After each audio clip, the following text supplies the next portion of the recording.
Hi Pisces, welcome to your end of February 2020 General Tarot Update. It's Raina here.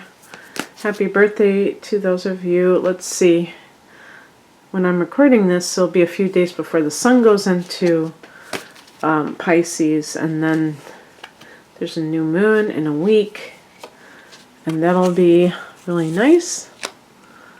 And let's just see what the energy suggests here.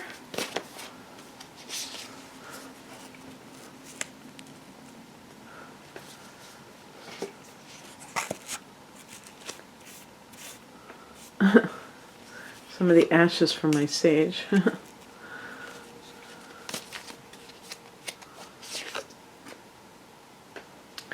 It's interesting. A lot of fire energy here. Or did I say a lot? There's two definite signs. This is the heart of the matter, and this is Temperance, which is connected to Sagittarius. So that can give you a sign, if you're dealing with somebody who's Sag, that there's synchronicity there. Temperance is a card of the balance in life between the spiritual and the practical. And, you know, it seems like sometimes people are too much of one or the other. Either too into the worldly life or too into the spiritual and not practical enough, not grounded enough. And so some of these issues may be coming up for you. The Temperance card, to me, is just in general about having a well-rounded life, and even like having habits that are temperate, where you're not you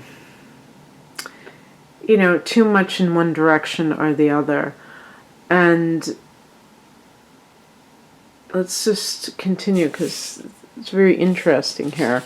This is the Wild Unknown Tarot. Some of you, I'm sure, are familiar with it. And it's not always faithful to Rider-Waite. So if you are still learning the tarot, you may not make those connections. Like, for instance, this is the Eight of Swords. Yes, I'm just double checking because sometimes it's hard to see. And they choose to depict it like this, whereas in the Rider-Waite deck they have a woman who is, you know, kind of like being held back from, you know, freedom of movement. And it's there to illustrate this idea of, I would say, like negative self-talk. So in this particular, I'm trying to think of like how this is connected to that. And I'm sure that if I gave it some thought, I would figure it out. I can't do that yet, but this looks like a chrysalis or something. So it's kind of like the cocoon. And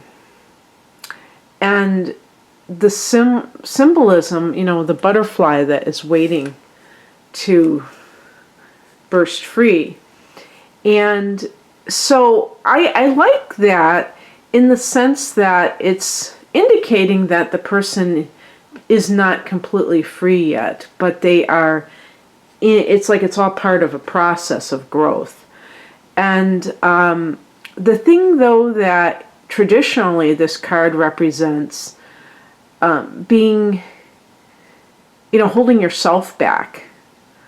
And because swords connect with thoughts, it's like, what are you telling yourself that you can't do?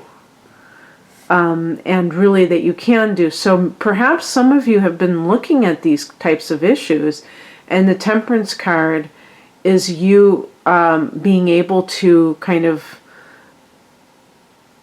like put your life in perspective and have more of a balanced look at things. I wish I could show you my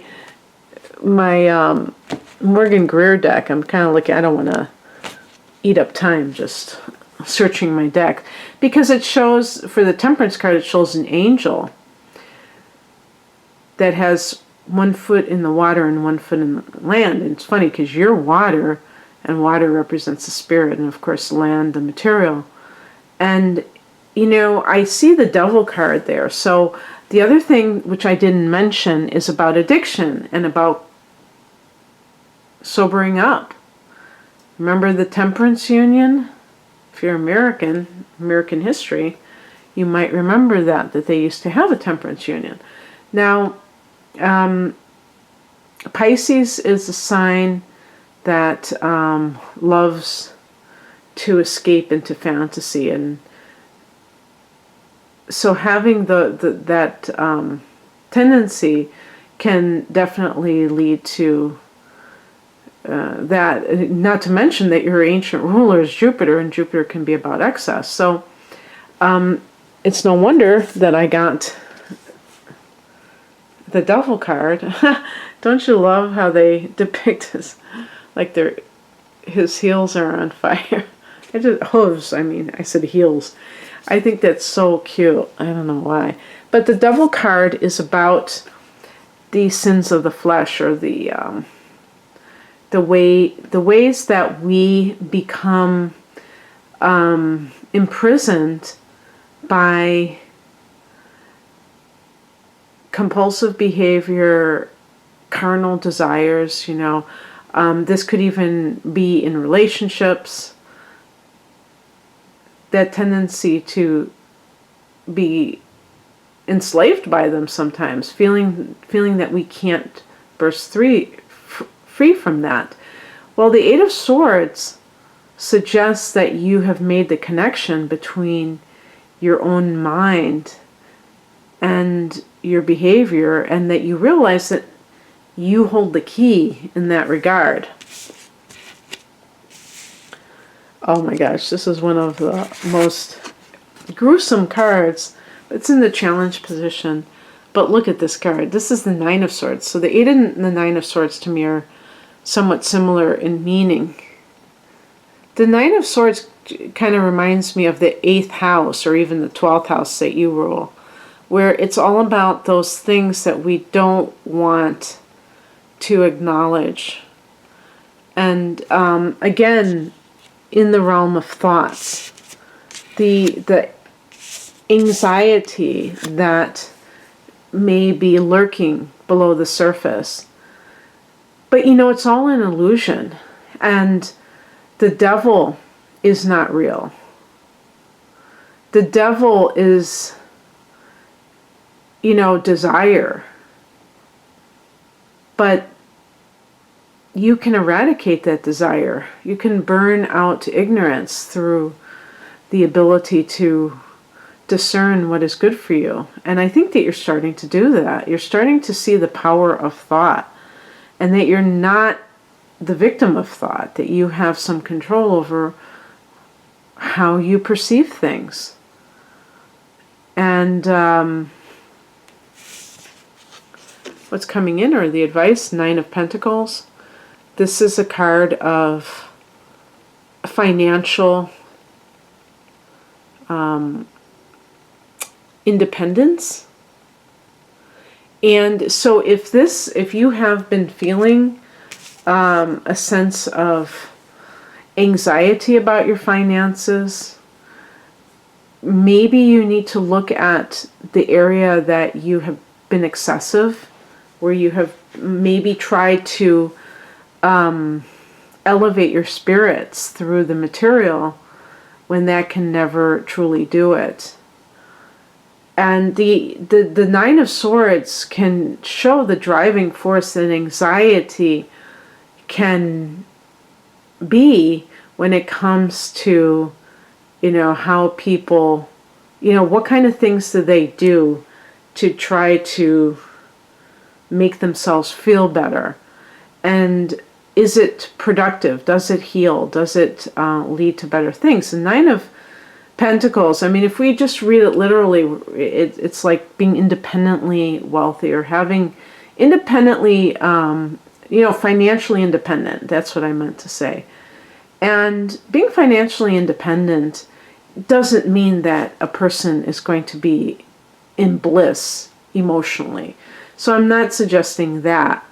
But what I am saying is that if we look at Pentacles as something not just related to cold hard cash, but also related to your self-esteem, this can be, because actually the second house in astrology that is connected to currency, Taurus, possessions, is also connected to self-esteem.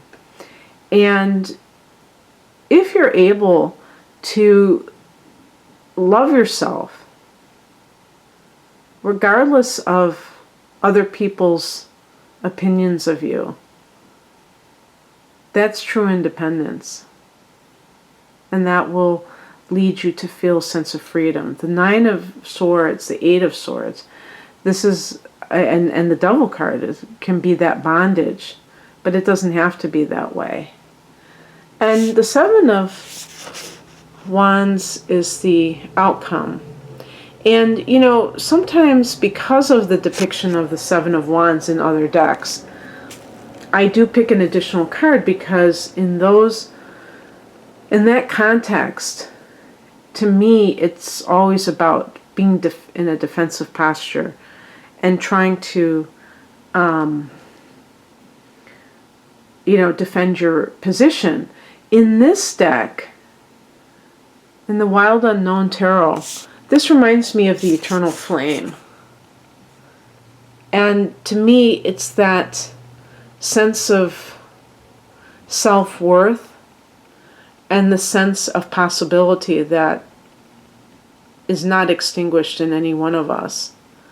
And we can tend to that flame. Even if we're feeling anxiety, I actually think about things like that.